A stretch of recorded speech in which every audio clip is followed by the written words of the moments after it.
SIR নামে voter card সংশোধনী নিয়ে একটা ভয় দেখানো হচ্ছে। আমি আপনাদের অনুরোধ করছি, ভয় পাবেন না। কেন বলছি ভয় পাবেন না? আপনারা আমি এক বাক্যে উত্তর দেবেন। আপনাদের দাদুরা কি বাংলাদেশি? আপনাদের দাদুরা কি পাকিস্তানি? আপনাদের দাদুরা কি আফগানিস্তান থেকে আসছে? আবার ভয় পাবেন কেন? আমাদের যে ডকুমেন্টস আছে নামের বানান ভুল। মোল্লা আব্দুল করিম ভোটার কার্ডে, আধার কার্ডে আব্দুল করিম মোল্লা। এই হচ্ছে আমাদের দুরকম। এটাকে ঠিক করতে হবে। আমরা ভারতীয়, আমার দাদু দেশকে স্বাধীন করতে গিয়ে লড়াই করেছে আমাদের দাদুর সাথে একসাথে কাঁধে কাঁধ মিলিয়ে। সুতরাং আমরা ভয় পাবো না। 2002 সালে এই ধরনের সংশোধনী হয়েছিল, মাথায় রেখে দেবেন। বিজেপি এটা নিয়ে বলবে মুসলমানদের তাড়াবো, বিজেপি বলবে আমাকে হিন্দুরা ভোট দাও, আর তৃণমূল বলবে মুসলমানদের রেখে দেবো, মুসলমানরা আমাকে ভোট দাও। মানে একটা পুরো খেলা এরা খেলছে।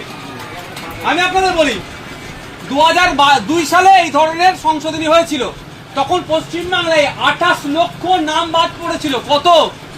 28 লক্ষ নাম বাদ পড়েছিল। তো হইয়াই হয়েছিল বাপের পয়সা যারা, বলুন তো? কোনো উচ্চবাচ্য হয়েছিল? তখন সিপিএম ক্ষমতায় ছিল, বিরোধীতে তৃণমূল ছিল, হইয়াই করেছিল? বলুন। তাহলে আজকে হচ্ছে কেন? এটা কি আছে?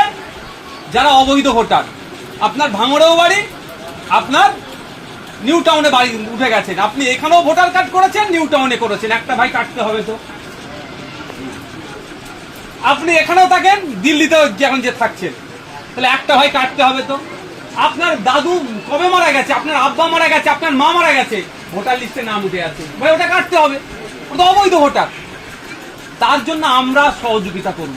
তবে হ্যাঁ, আমার পাড়ার যদি কারো একজনের নামের ভোটার নাম থাকে, বৈধ নাগরিকের যদি নাম কেটে দেয়, ঠিক যেমন সহযোগিতা ইসিআই কে করবো বলছি, ঠিক অতটা ইসিআই কে কিন্তু আমরা ছেড়ে কথা বলবো না।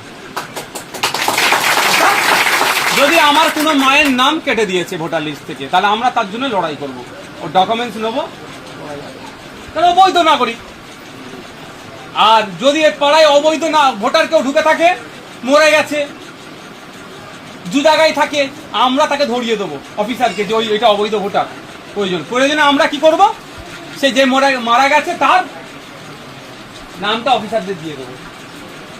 তার হয়ে সিপিএম এর ওই শওকত বাহিনী এসে ভোট দেবে নাকি? এটা মাথায় রাখবেন তো। সুতরাং আতঙ্কিত হবেন না, মাথায় থাকবে তো। বেশি তো মুসলমানরা আতঙ্কিত হয়ে যায়, সমস্যা এখানে। আতঙ্কিত হওয়ার কি আছে?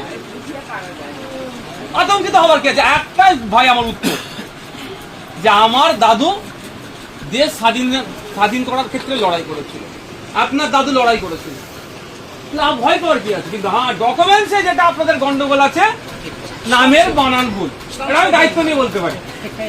এখানে যারা আছে 90% মানুষের ডকুমেন্টসে নামের ভুল। এবার আপনাদের একটা কথা বলি, আপনারা আছে এখানে এই মহল্লাতে আছেন, এই যে মহল্লার কথা বলছেন, সব দাদুর দেওয়া জায়গা তো নাকি? যত পুরাতন মহল্লা তত পুরাতন দাদুর দেওয়া জায়গাতে। দাদুর দেওয়া জায়গাতে চাচার খাঁচের পানি ভাইপোর উঠুন দিয়ে যাচ্ছে বলে মামলা বারাইপুর কোর্টে করেছেন। বোঝানোর জন্য বলছি, কিসের ভিত্তিতে করেছেন, মামলাটা কেন হয়েছে, কাগজ আছে তো, নাহলে মামলা গ্রান্টেড হবে? দলিল পর্চা আছে বলেই তো মামলাটা হয়েছে। তো ওই দলিল পর্চাই তো আপনি ভারতীয় প্রমাণ, তো টেনশন নিচ্ছেন কেন? তো শুধু ভুলিয়ে দিচ্ছে।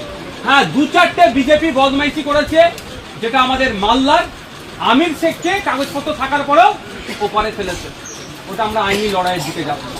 আমরা অপেক্ষা করছি রাজ্য সরকার কি করছে। যদি রাজ্য সরকার ওকে উদ্ধার করে ভালো, নাহলে আমাদের রাজ্য নেতৃত্ব, মালদা জেলার নেতৃত্ব ওদের বাড়িতে গিয়েছিল, কথা বলেছে, আমরা ওর ডকুমেন্টস নিয়ে আইনি লড়াই করব ওকে দেশে ফিরিয়ে নিয়ে আসার জন্য।